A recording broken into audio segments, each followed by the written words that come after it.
realidade, ela é uma subespecialidade cirúrgica e ela vai ter por objetivo a reconstituição de uma parte do corpo humano por razões médicas ou estéticas. Então, dentro da cirurgia plástica, a gente tem duas vertentes. A parte reparadora, né, que vai visar substituir uma parte que foi perdida. Então, aqui a gente tem um grande exemplo das queimaduras, tá? E a questão da parte estética, que é aquele indivíduo que, a priori, né, não possui nada de ter que reparar, não possui uma perda tecidual, mas convém, né, tem o desejo de fazer alguma mudança em questão corporal, facial, por aí vai. Cirurgia plástica reparadora tem como objetivo corrigir lesões deformantes, defeitos congênitos ou adquiridos. Então, vale falar, né, que os defeitos congênitos são até um pouco mais difíceis de serem feitos pelo cirurgião plástico, porque ele vai ter que fazer uma coisa que não existe naquele corpo. Então, às vezes ele vai ter que usar as próteses, algum tipo de órtese, para cobrir aquela região que não existe. E a cirurgia plástica estética é aquela realizada pelo paciente com o objetivo de realizar melhorias à sua aparência. Bom, então quais são os princípios gerais que a gente tem dentro da cirurgia plástica, principalmente quando a gente fala da reparadora? Então a gente tem a questão dos implantes, transplantes e reimplantes.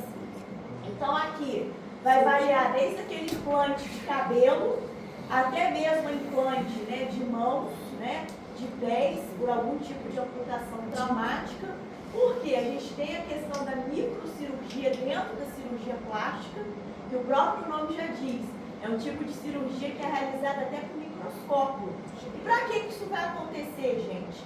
Porque o cirurgião plástico que faz microcirurgia, ele vai a nível, gente, de nervo. Então, por exemplo, o transplante facial, que é uma coisa que vem evoluindo nos últimos 10 anos dentro da medicina. É uma coisa que dura quase 24 horas de cirurgia. São várias equipes de cirurgiões plásticos especializados em microcirurgia. E qual que é o problema de qualquer transplante, né? Principalmente em parte corpórea? A inervação. Porque vascularização é uma coisa relativamente fácil de você religar. Agora, a inervação que é o mais difícil, né? E é o que vai trazer sensibilidade para aquele membro que foi reimplantado. Então, esses implantes, né, podem ser questão de órteses, né, e próteses. Então, quando a gente fala disso, é todo aquele material que é inorgânico. Então, por exemplo, quando a gente estuda de hérnia, a gente não fala da tela de polipropileno, então aquilo ali, gente, é um tipo de prótese, porque vai visar mimetizar uma parede muscular que é muito ruim, né? A prótese, né, é um material inerte que substitui um órgão ou parte dele, e uma prótese sempre vai ser intracorporal. Então, saindo um pouco da cirurgia plástica, né, a gente tem a questão da, por exemplo, prótese de fêmur. Então, é uma coisa intracorpórea. A gente vai substituir aquele fêmur por um novo. A órtese, geralmente, é uma coisa extracorporal. Então, a gente pensa, né, numa pessoa que sofreu uma amputação de membro. Então, vai ter uma órtese que vai se substituir aquele membro que foi perdido. Uma coisa que vai ser o foco da nossa aula hoje, que é a questão de enxerto e retalho, que a gente tanto pode pegar de pele, né, até a profundidade. Pele, mais tecido celular subcutâneo, mais musculatura, fáscia e até mesmo feixe vascular nervoso, para tampar uma área que não existe mais. E a microcirurgia, como a gente já explicitou aqui. Bom, então, quais são, né, as doenças principais que a gente vai pensar em fazer uma cirurgia plástica reparadora? Então, das doenças congênitas, a gente tem o lábio leporino junto com a fenda palatina, que é aquela situação, né, devido a uma malformação embrionária, a pessoa nasce com essa boca aberta, isso vai até o palato duro. Então, é um bebê que vai ter dificuldade na amamentação, que ele não tem nesse céu da boca com o fechamento adequado. Então, logo nos primeiros meses de vida, a cirurgia plástica tem que entrar para poder refazer aquilo que não foi feito, né, quando, né, a criança ainda era um feto. A sindactilia, pessoal, que é a questão de ter um dedo a mais, geralmente nas mãos. Então, antigamente o pessoal fazia aquela maldade com o bebê de amarrar, né, um fio para o dedinho cair. Isso não é uma coisa que a gente vai fazer. Isso é questão até da cirurgia plástica, porque esse dedinho pode ter um osso. Outra situação, criança que nasce com os dedos fundidos, um fica grudado no outro. Então aí tem que fazer a cirurgia plástica, porque não é só cortar de qualquer forma e fazer uma sutura. Tem que desenhar, né, um retalho de pele que vai ter que ser feito para a criança não ficar com uma retração cicatricial. É a microtia, né, que é a questão, né, do ouvido, né, muito pequeno, vai ter que fazer um pavilhão auditivo externo das pessoas que nascem sem. O cisto tireoglosso, que é uma entidade que tanto pode ser da cirurgia plástica como da cirurgia geral, que é uma malformação que a gente tem no ocioide. Isso também vai ser, né, uma deformidade do período embriológico. Como se caracteriza? É aquela pessoa, geralmente criança, que tem um furinho, que pode vir desde aqui atrás da região retroauricular ou um furinho aqui debaixo da região da mandíbula. Isso tudo é porque essa malformação vai manter ainda o caminho pelos quais a tireoide percorre até ficar no pescoço. Isso tudo ainda no período embriológico. Então isso sai, né, uma secreção até um pouco, né, um cheiro ruim. Isso pode causar inflamação de repetição no nível cervical. Então a gente pode tirar esse osso, a gente tira ele fora e a gente tira todas essas vias que não foram fechadas. A hipospade, que pode andar junto da estrofia vesical e das agenesias genitais. Então, o que é hipospade, gente? É uma malformação peniana, que ele é menor, né, do que é a normalidade. Então, geralmente vem acompanhado de malformação de uretra e malformação de bexiga e do restante das vias urinárias. Então, convém a gente investigar, né, esse bebê do sexo masculino, outras malformações. Então, para isso, pessoal, a cirurgia plástica também vai entrar, para tentar desenhar um neopênis e esse menino ter um crescimento normal. A estrofia vesical, né, pessoal, a bexiga nasce para fora do abdômen, então, às vezes, a gente vai ter que não só recolocar esse órgão lá dentro, mas a gente fazer um fechamento de parede abdominal para não dar problema. A genesia genital, então a gente tem que ter muito cuidado, né? Principalmente a nível de não ter outras malformações acompanhando essa criança. A meningocele, que aí pode ser tanto da cirurgia plástica quanto da neurocirurgia, que é uma abertura do canal, né, medular, aquilo fica exposto, então a gente tem que tampar aquilo, senão a criança fica com meningite e infecção. E a questão dos hemangiomas, né? Quem nunca viu aquelas crianças com aquelas manchas violáceas no rosto? Que são as manchas, né? Aí tem várias denominações, manchas de fogo, por aí vai. Aquilo ali, pessoal, até mesmo questão de estética e questão de mobilidade. Muitas das vezes aquela criança vai crescendo, o cirurgião plástico vai tirando parte daquele hemangioma. A não ser que a mãe não se importe, a criança, quando se torna adulto, não se importe com aquilo e fique com aquela mancha. E as doenças adquiridas, né, a questão do trauma, que acaba sendo um maior volume cirúrgico. Quando a gente fala de trauma, a gente lembra muito da queimadura, que vai ser, né, o grande volume que a cirurgia plástica vai fazer, cirurgia reparadora. E tumores, né, que acabam fazendo algum tipo de deformidade, principalmente de cabeça e pescoço, que a gente vai ter a necessidade de fazer um retalho cirúrgico para cobrir aquela área que a cirurgia oncológica retirou. Então, retalho, pessoal. O que é retalho e o que é enxerto? O retalho, gente, é um segmento de tecido conectivo contendo uma rede de vasos sanguíneos, que pode ser transferido da área doadora para a reconstrução de uma área secundária, tá? Então, geralmente, o tecido transplantado, ele mantém a sua vascularização própria intacta, ao contrário do enxerto de pele, que é só a camada mais superficial da mesma. E vai depender muito do tecido que vai receber aquele enxerto para aquilo ali dar certo. O retalho é diferente. A gente vai ver que existem vários tipos de retalho, de acordo, pode ser pele, músculo, pode ser, enfim, várias coisas que a gente vai transplantar para onde necessita. Sabe, uma situação que precisa muito de retalho, geralmente não é feita, a questão de úlcera de decúbito. Fica aquele vozinho, tadinho, geralmente sem bumbum, e aquilo ali, para poder ser reposto, teria que ter sido feito com a cirurgia plástica para jogar um retalho em cima daquela área que foi perdida.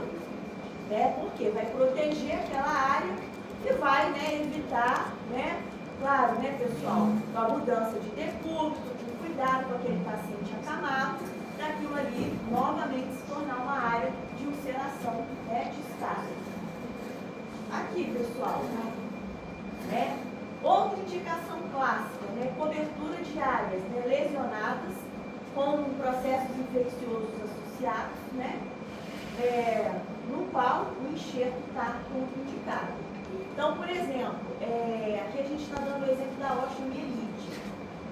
É uma área que já foi extremamente infectada. A osteomielite é chata, porque geralmente ela cronifica. Então, o paciente tem aqueles, né, vários episódios de agudização da inflamação, da infecção óssea. Então, se a gente jogar só a pele por cima, ela acaba sendo perdida pelo novo episódio de infecção. Agora, quando você joga um tecido maior, que é ricamente vascularizado, a forma, né, aquilo ali até diminui um pouco a chance de ter uma osteomielite de repetição. Então, muitas das vezes a gente vai escolher o retalho em detrimento do enxerto. Aqui, pessoal, a gente está rodando um retalho também. Um retalho do qual a gente não precisa deslocar a área transplantada para uma área longe. Então, aqui a gente tem uma situação de carcinoma vasocelular em asa de nariz. Então, na figurinha B, né, a gente vê que está circundada essa área da lesão. E aqui vocês percebam que o cirurgião plástico mediu. Então, ele vai usar muita régua, tá? Um W. A gente chama isso aqui de W-plastia. A gente vai, né, fazer a incisão nesse W, vai retirar toda essa área azul. Porque se é um câncer de pele, a gente tem que tirar com margem oncológica. Então, o que acontece? Essa perninha do W vai tampar a área que foi retirada do câncer de pele. A segunda perninha do W vai vir aqui para essa primeira. E essa perninha aqui, o que o cirurgião plástico vai fazer? Vai juntar essa borda com essa borda de cá. Então, o resultado estético final é esse daqui. A gente vê que não vai ter repuxamento da pele do rosto do paciente. Basicamente, ele vai ficar com a mesma mobilidade. E algumas semanas depois, vocês podem perceber que nem dá para parecer que o rosto do paciente foi extremamente cortado. Então, isso, gente, né, uma coisa da plástica, fazer esses retalhos de tal forma que cubra uma área que a gente teve uma grande retirada de pele, já que era um câncer, né, e a gente tinha essa necessidade de ter que fazer essa retirada com margem de segurança oncológica. Então, tá aí o exemplo, né, da W-plastia. A gente tem uma outra letra que também é muito utilizada, que é o Z, que a gente fala que é uma zetaplastia, que a forma como faz a incisão é igual à letra Z. Então, existem algumas situações que a gente pode fazer a utilização dessas plastias para a gente deslocar a pele, principalmente nessas situações aqui de câncer de pele ou alguma lesão elementar de pele que é muito grande e deixou um buraco grande para a gente fechar a primeira intenção com aproximação de bordas. E às vezes aquilo vai ficar muito tenso, vai arrebentar o ponto e vai cicatrizar por segunda intenção. Aí vai ficar uma coisa feia, né? Principalmente em região de rosto. Aqui, pessoal, a gente tem uma classificação dos retalhos. Então, a primeira delas é em relação à irrigação sanguínea. Então, a gente pode tirar, né, uma irrigação ao acaso, axial, ou seja, possui um vaso sanguíneo predominante, que a gente conheça da anatomia, e o axial invertido ou de pedículo distal. Então, vai utilizar a circulação não predominante daquele feixe de pele, mesmo tendo uma vascularização própria, né, um pouco mais rica. Então, uma coisa que o cirurgião plástico tem que saber é vascularização superficial de pele. Ah, mas é inúmeros vasos sanguíneos. Mas ele tem que ter esse conhecimento para ele saber, principalmente onde ele faz a incisão, e aquele retalho ser rico o suficiente para pegar e não sofrer uma necrose e a gente tem que fazer uma outra coisa na pele daquele paciente. Composição, né? Então eu posso ter um retalho cutâneo de avanço ou de rotação, aquele que a gente acabou de discutir, que é a W-plastia, seria um retalho cutâneo, que basicamente a gente só deslocou a pele para uma outra região, sem torcê-la. O retalho fácio cutâneo, então a gente vai da pele até a fáscia, músculo cutâneo, da pele até o músculo, osteocutâneo, osso, osteomúsculo cutâneo, né? Osso, músculo e até a pele, e um retalho omental. Isso é muito utilizado às vezes, pessoal, para a gente fazer alguma coisa em cavidade abdominal, principalmente para a gente tentar fechar a parede abdominal, né? Então existem situações, por exemplo, que os tumores grudam na parede abdominal, e para a gente fazer com uma margem de segurança oncológica, a gente tem que retirar a parede também. Então fica um buraco que não adianta ficar colocando tela de polipropileno para resolver. Então às vezes a gente vai ter que fazer um retalho muscular e jogar aquele aumento ali por cima para ficar tipo como se fosse o peritônio que foi perdido, né, ao retirar a peça oncológica como um todo. Localização, gente, do retalho com relação ao defeito a ser reparado. Então aqui, pessoal, a gente tem, né, uma grande variedade de classificação. Então pode ser um retalho local, um dos lados do defeito acaba sendo compartilhado pelo retalho, tá? Então aquela W-plastia, né, ela tem um lado dela que era tipo, né, um limite com o câncer de pele, com a margem oncológica que a gente retirou. Então aquilo ali seria um retalho local.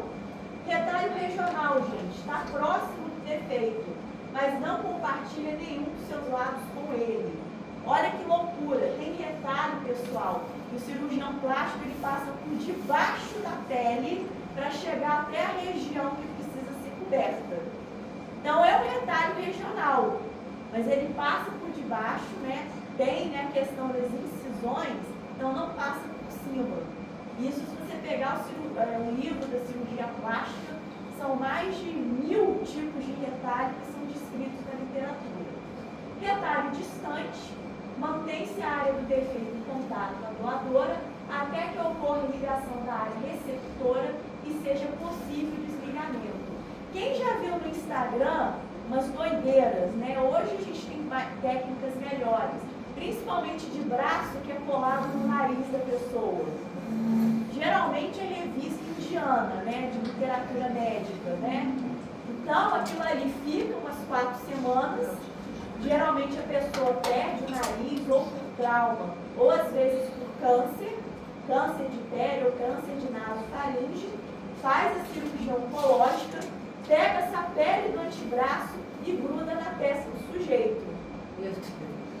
Faz mais ou menos um mel no nariz, depois, né, óbvio, corta nessa união, né, vai fazer o retalho no braço e deixa aquilo ali até, né, ir aderindo a nova cartilagem e segue-se a mais cirurgias plásticas reparadoras para ficar mais próximo de um nariz possível.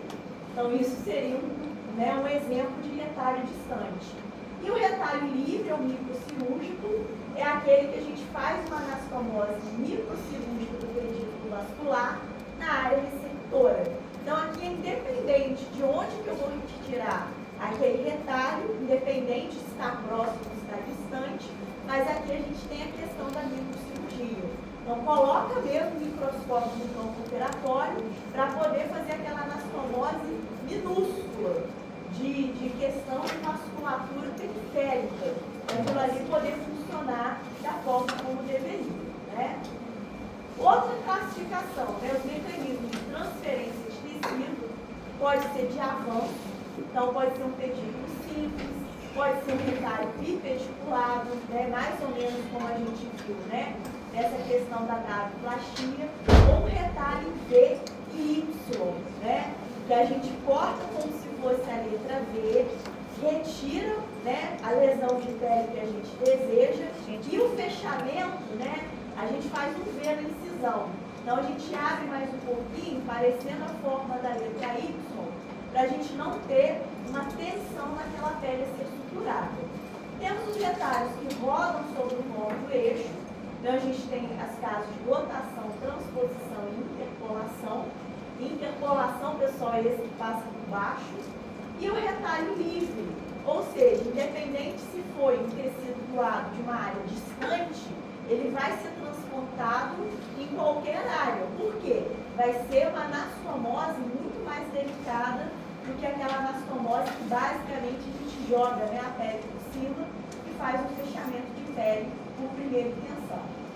Então, a microcirurgia, né, é uma das técnicas mais complexas dentro da cirurgia plástica. Então, aqui a gente vai fazer a anastomose de pequenos vasos, em média de 2 a 3 centímetros de diâmetro, que vai necessitar da ajuda do microscópio ou de lupos de grandes aumentos para poder ser realizado. Bom, então aqui, né, é a técnica mais atual, principalmente quando a gente fala de reconstrução, de reimplante de algum segmento corporal, além, né, como já foi exposto, de ser a base fundamental dos transplantes de face, né, que estão sendo realizados. Então aqui foram 2 indivíduos, né, que foram os primeiros transplantados no mundo, mas lembrar, gente, que hoje, em 2025, a técnica está muito mais apurada. Por quê? Quanto mais esses cirurgiões operam, menor, né, o tempo de cirurgia. Então, a primeira cirurgia dessa durou 23 horas. Aí a segunda já durou um pouco menos, vai durando um pouco menos. Hoje, acredito que já deve ter em faixa de uns 16, 18 horas de cirurgia, né? Ainda é muita coisa, mas conforme a técnica vai sendo melhorada, diminui o tempo operatório e isso é bom para o paciente, né? Quanto menos tempo anestesiado, melhor o remite dele pós-cirurgia. Experiência também, né? Experiência também. Quanto mais ele opera, mais ele fica rápido na cirurgia. Agora, pessoal, né, a gente fala outra determinação dentro da plástica, que é o enxerto de pele. E aqui, gente, eu só vou falar de pele, né, da derme e epiderme de uma certa região. Aqui a gente não tem pedículo vascular. É simplesmente pegar uma pele de uma região e jogar em outra. Então aqui, gente, o negócio fica um pouco mais complicado. Por quê? Não depende só da técnica do cirurgião plástico. Vai depender muito de quem? Do paciente. Se ele cicatriza bem, se ele não tem aqueles fatores que interferem na cicatrização, são os velhos princípios da galera, né? Deficiência de vitamina, diabetes mellitus descontrolada, tabagismo inveterado, por aí vai. Então, deve-se ter na área que vai receber o enxerto de pele, um tecido capaz de nutrir a pele que vai ser transferido. Então, geralmente, né, a área que vai receber essa doação, ela tem que ter aquele tecido, né, de granulação com aquela cor vermelho vivo, que é um indicativo, mais ou menos, para a gente saber que esse enxerto vai funcionar. E esse tecido vai fornecer todos os nutrientes necessários para que o enxerto consiga se integrar. A gente está falando aqui, gente, da questão, eu acho que vai falar aqui, tanta aula que eu coloco, não estou mais lembrando de nada. É muita aula, então assim. Aqui a gente está falando, pessoal, do enxerto de pele no próprio paciente. Então é a pele dele, vai receber uma pele que é dele mesmo. Então, basicamente, né, as bases da imunologia, isso vai resolver. Mas se a pessoa tem uma cicatrização ruim, não vai ser de todo bom. A gente tem outros tipos de enxerto de pele, que podem ser enxertos artificiais, né? Até até mesmo derivado de outros tecidos vivos que não sejam humanos. Então a gente tem, né, o exemplo aí da pele do tilápia, que já está entrando em produção no nosso país, para a gente poder usar isso, principalmente para o grande queimado, né, gente? Imagina uma pessoa que tem mais de 60% da área corporal queimada e as outras 40% que tem, não adianta tirar para cobrir 60%. A gente tem que ter um algo a mais para poder fazer isso aqui. Então, a gente tem os processos pelos quais a enxertia passa, que é muito parecido com o que a gente sabe da cicatrização. E esses são os fatores, pessoal, cruciais para esse enxerto pegar. Então, a gente fala da integração, que é o processo pelo qual esse enxerto pega. A gente tem 3 fases que a gente vai discutir. E uma das principais causas da não integração é quando a gente tem hematoma na região. Aqui, pessoal, a gente está vendo, né, o caso de um enxerto de pele. Então, existem áreas, né, de doação que são as melhores que a gente pega. Geralmente é mais região inguinal, tá? Que a gente pega para transplantar. Essa área, pessoal, mesmo depois que ocorre a integração, mas o sol, principalmente mão, vai ficar na mesma coloração. Mas geralmente o tecido é diferente porque depende da região que a gente pegou, tá? Igual, por exemplo, às vezes pega um músculo de coxa para fazer retalho de língua. Aí começa a crescer pelo na língua. Mas o importante é a pessoa ter algo parecido com a língua para poder, né, se alimentar. Porque senão a pessoa morre de fome, não tem a língua para fazer o processo de mastigação. Não é por Tem que fazer aí. depilação a laser. Aí eu já não sei pesquisa. É isso aí. A pele de enxerto de retalho, ela fica com a característica de onde ela foi tirada. Tá? Eu não aguentava, o pessoal pegava antigamente pele de vulva, né, para enxertar a boca. Eu falava, caraca, nascia pelo na boca da pessoa, mas o importante é ser boca. Cirurgião, mas hoje cirurgião plástico é mais ligado nessas coisas. Então vamos lá, né? O primeiro processo, gente, é o processo de embedição, que é o processo inicial dos primeiros dias de enxertia, tá? Então aqui existem muitas teorias, né? Na verdade, a gente faz esse processo de enxertia, mas a gente não sabe muito bem os mecanismos, né? Quais são os principais mediadores que fazem com que isso aconteça.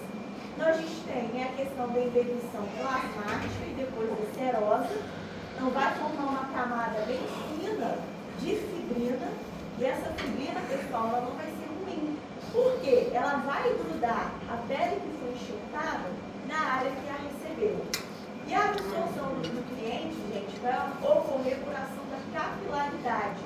Ou seja, as próprias células ali daquela derme, elas vão pegar o plasma na área que foi receptora para a gente poder fazer com que aquele enxerto se torne um enxerto, né, nutrido e não necrose, que é o que a gente não quer que aconteça.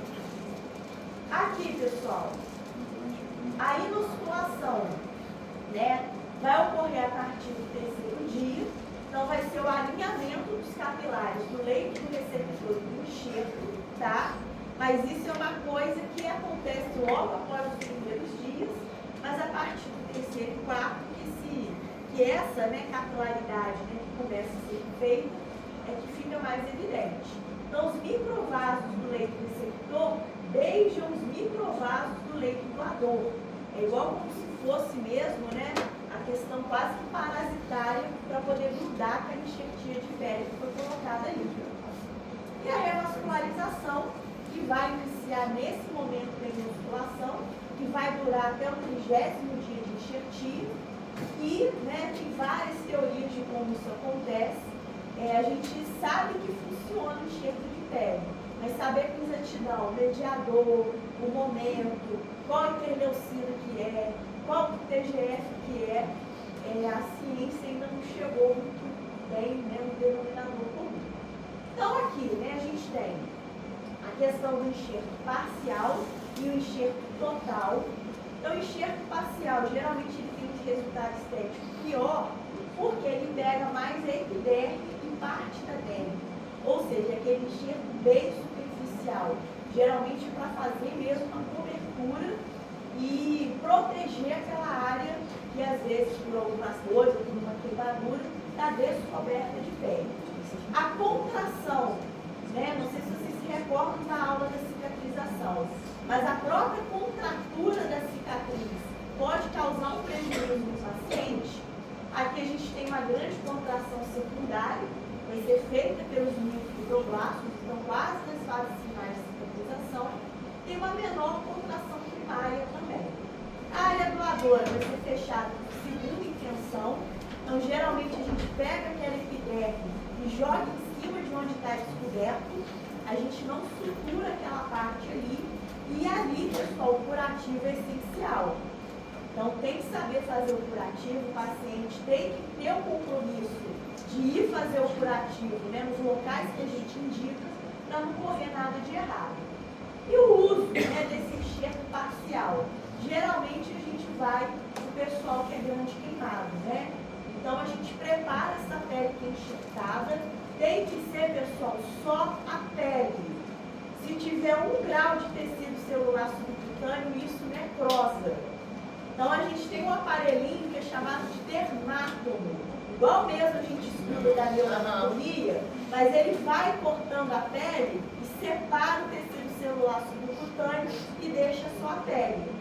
Eu não sei se vocês já viram figurinha de internet, e ele corta e fica tudo esquiadinho. Parece tudo quadriculado e a gente joga ali em cima, principalmente no caso dos grandes queimados. A gente já fez um desligamento da área que foi queimada e a gente vai tentar proteger. O enxerto total, pessoal, de pele, então vai ser até a hipoderme, que é a camada mais profunda, né? Aqui a contração, tem uma grande contração primária, lá pelas moléculas de elastina, então isso a gente já vai estar já na segunda fase de cicatrização. A área doadora vai ser fechada por primeira intenção, por quê? Eu tenho, né, a pele como um todo, então já me dá substrato para eu passar um fio de sutura e aquilo ali fica seguro onde, né, eu vou cobrir. Então aqui geralmente, né, a gente vai usar para cobrir regiões nobres, como por exemplo a face e as mãos. Eu preciso ter uma grossura maior de pele para aquilo ali poder funcionar e ter um resultado estético melhor. Ok? Então, né, o que pode acontecer nesse enxerto que não vai dar certo? Então a gente tem infecção da área receptora. Então, por exemplo, a gente tem o caso do grande queimado. A gente tem que ter muito cuidado, né, se aquilo ali não tem uma infecção. Ah, mas eu passei sulfadiazina de prata, mas às vezes tem área de pus. Não adianta você cobrir nada que está infectado, então tem que prestar atenção. A questão da retração cicatricial. Então, muitas das vezes o cirurgião plástico ele retorna, a pele está íntegra, mas a retração, principalmente na articulação, não deixa aquela pessoa, né, conseguir dobrar uma mão, dobrar um cotovelo, às vezes até andar. Então ele vai fazer o quê? Aquelas plastias de pele. Então a W-plastia, Z-plastia, elas não servem só para jogar uma parte da pele para outra que está faltando, não. Elas servem, pessoal, para dar mobilidade para a pele do paciente. Então aquelas incisões, né, naquelas letras, vão servir para a pessoa poder dobrar um cotovelo, abrir e fechar uma mão, por aí vai. O hematoma e o seroma, o que vai acontecer? Eles vão fazer com que aquele enxerto fique boiando, porque são coisas líquidas, né? São coleções líquidas. O hematoma é de sangue, o seroma vai ser daquele líquido estéril. Então, se o enxerto está boiando e ele não está grudado na área receptora, não vai acontecer aquele processo de embebição, né, e colagem daqueles microvasos ali. A não integração do enxerto, que pode acontecer logo de cara. A alteração da pigmentação da pele, então vai depender de onde essa pele foi retirada para ser enxertada, ela vai continuar com as características de onde ela veio. Mesmo que seja numa área que pegue muito sol, é um indivíduo que continua pegando muito sol, aquilo ali sempre vai continuar com as características originais. hipertrofia da área doadora, né? Que é a contração excessiva com distorção tecidual. Essa hipertrofia aí a gente tem que investigar o quê? Queloide, cicatriz hipertrófica. Não deixa de ser uma cicatrização. Se a pessoa tem essa tendência, ela vai ter tendência em qualquer coisa que a gente vá cicatrizar na pele dela. Então aqui, pessoal, né, a gente tem, né, a descrição de tudo, né, o que que a gente tem de enxertia de pele. Então a gente tem, né, a perda total de continuidade da pele. Então com isso a gente vê a necessidade de transferir um tecido para a gente poder proteger aquela área e sofrer algum tipo de agressão. Então a gente tem, né, as bases, né, da fisiologia, da questão da cicatrização, que é algo que a gente tem que mensurar. Então isso, gente, é questão básica de anamnese. Tem que perguntar para o paciente como que é a cicatrização dele, se ele já fez algum tipo de cirurgia, como que era, para a gente tentar entender se esse enxerto pode ou não estar certo. Então a gente vai classificar, né, de acordo com aquela espessura, né, as indicações: cobertura de feridas, tanto agudas ou crônicas, inviabilidade da realização de reconstruções corpóreas. Então, às vezes, o paciente está no momento, não está sendo indicado um retalho. Está no CTI, está infectado, mas a gente tenta cobrir com alguma coisa, mesmo que momentaneamente, e depois a gente faz algo que é melhor. E escassez de tecidos adjacentes para cobrir lesão. Então, é o caso do grande queimado, né? Ele tem a superfície corporal toda queimada. Então, a gente age com o que tem e muitas das vezes a gente não vai fazer um enxerto, né, autólogo. Ou seja, a gente não vai poder tirar do próprio paciente para enxertar. A gente vai ter que usar outras coisas para tentar cobrir aquela área ali, tá? Então, a gente tem a escadinha da reconstrução. Então, a gente tem aqui o grau de complexidade daquele ferimento e a técnica de reconstrução que a gente vai utilizar. Qual que é o princípio básico das cirurgias reparadoras, né? Sempre do mais simples ao mais complexo. Porque não vai depender só de mim como cirurgião. Depende do paciente e a sua cicatrização.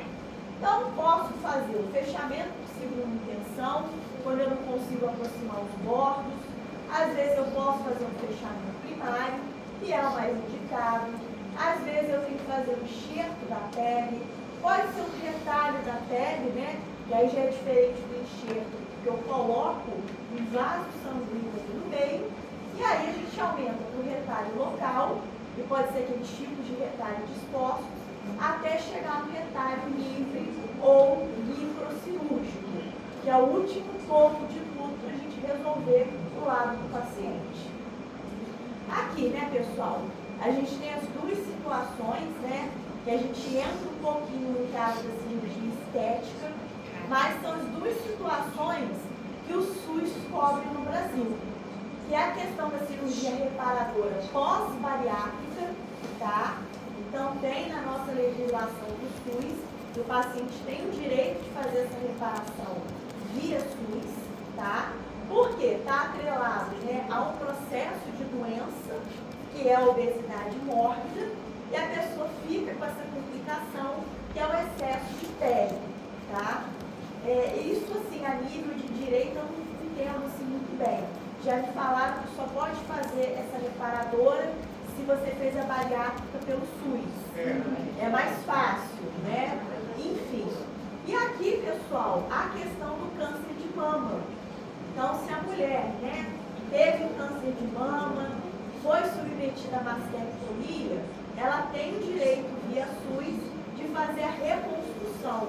Então, aqui a gente faz, né, que é um detalhe que a gente pega miocutâneo, né, músculo cutâneo, perdão, e a gente pega, né, esse latíssimo no dorso e vira aqui para frente para fazer a neomama dessa mulher. Então, é uma situação, né, de um oncológico e a mulher tem o direito de fazer essa reconstrução via SUS. Ela não escolheu ter câncer, né, então tem essa facilitação. São as duas únicas situações que o cirurgião plástico, né, está inserido no SUS. Além também da questão dos desvidamentos por queimaduras, tá? Então, para vocês acharem assim, que cirurgião plástico só ganha dinheiro no particular, existem situações que ele também está incluído no SUS. Tá bom, gente? Então, isso é a matéria do trabalhinho, tá? Agora a gente vai conversar sobre o prazo. Eu queria colocar esse prazo, gente, para depois das provas. Então, terminou a semana de prova, eu vou jogar o Google Forms para vocês fazerem essas questões. Então, por agora, vocês vão só estudar para a prova, tá? E aí, depois que a gente voltar lá na vista de prova, a gente conversa sobre essa nota aí, né? Ver como é que vai ser, vai que vai, ao invés de 2, 3, né?